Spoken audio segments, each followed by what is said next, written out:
எல்லோருக்கும் வணக்கம். இந்த பதிவில் நம்ம என்ன பார்க்க போகிறோம் அப்படின்னா, ஃபுட் பிரிண்டிங் பென் டெஸ்ட் தகவல் சேகரிப்பின் பரிசோதனை அதை பற்றி நம்ம இந்த பதிவில் பார்க்க போகிறோம். அது என்ன பென் டெஸ்ட் அப்படின்னா, இது வந்து பெனிட்ரேஷன் டெஸ்டிங் அப்படின்னு சொல்லுவாங்க. அதாவது ஒரு நிறுவனத்துக்கு தெரியாமல் இல்லை அந்த நிறுவனத்துக்கு வந்து சுத்தமாக கொஞ்சம் கூட சம்மந்தமே இல்லாத ஒரு நபர் தகவல் திரட்டுறாரு அப்படின்னா அது வந்து தவறு.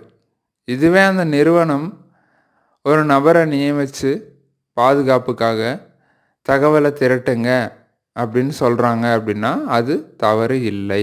அதாவது நிறுவனத்தினுடைய கவனத்தோடு அவங்களுடைய கண் பார்வையில் நடந்தால் அது தவறு இல்லை. அந்த மாதிரி நிறுவனத்துக்கே தெரிஞ்சு பரிசோதனை செய்கிறது தான் பெனிட்ரேஷன் டெஸ்டிங். சில நிறுவனங்கள் சொல்லுவாங்க,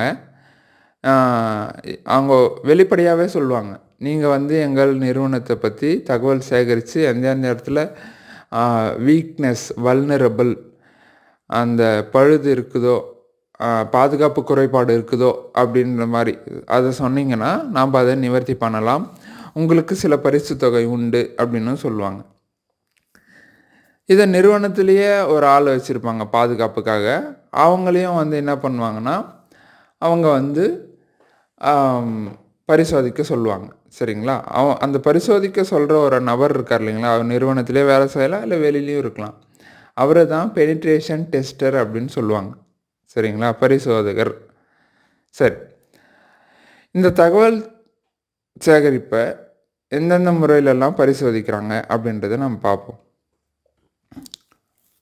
ஃபஸ்ட்டு தகவல் சேகரிப்பு, அதாவது எந்த துறையோ அந்த துறை சம்பந்தமான தகவல்கள் எங்கெல்லாம் கிடைக்குதோ அதை பற்றியெல்லாம் சேகரிக்கிறது தான் தகவல் சேகரிப்பின் முறை.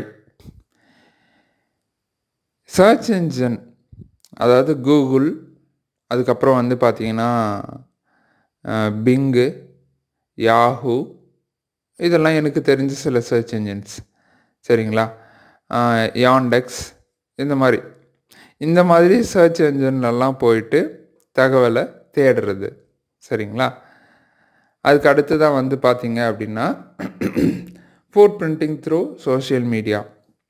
சோஷியல் மீடியான்னு எடுத்துக்கிட்டிங்கன்னா ஃபேஸ்புக், இன்ஸ்டாகிராம், ட்விட்டர், லிங்க்டின், அதுக்கப்புறம் வந்து பார்த்திங்கன்னா மைஸ்பேஸ், நிறைய இருக்குது. இந்த மாதிரி சொல்லிகிட்டே போகலாம். சரிங்களா?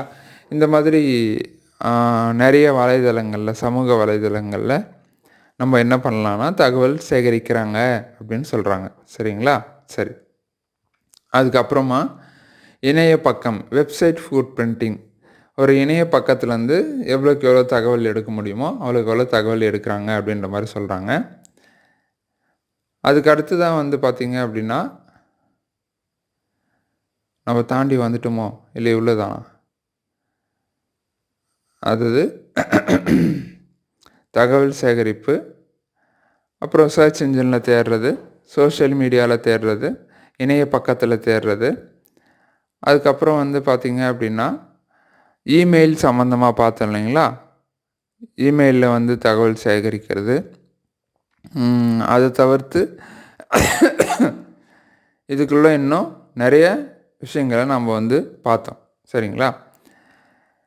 இது எல்லாமே என்ன பண்ணுவாங்க அப்படின்னா பரிசோதனை செஞ்சு இதன் மூலயமா ஒரு அறிக்கை கிடைக்கும் இல்லைங்களா, இந்தந்த இடத்துல இந்தந்த தகவல்கள் கிடைக்குது, இந்தந்த தகவல்கள் வந்து பாதுகாப்பானது, இந்தந்த தகவல் வந்து பாதுகாப்பு குறைபாடானது அப்படின்ற மாதிரி.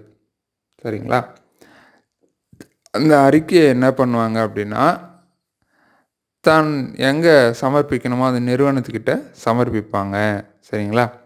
அதுக்கு அடுத்து தான் இந்த முறை நிறுவனங்கள் மட்டும்தான் பயன்படுத்தணுமா அப்படின்னா அப்படியெல்லாம் இல்லை.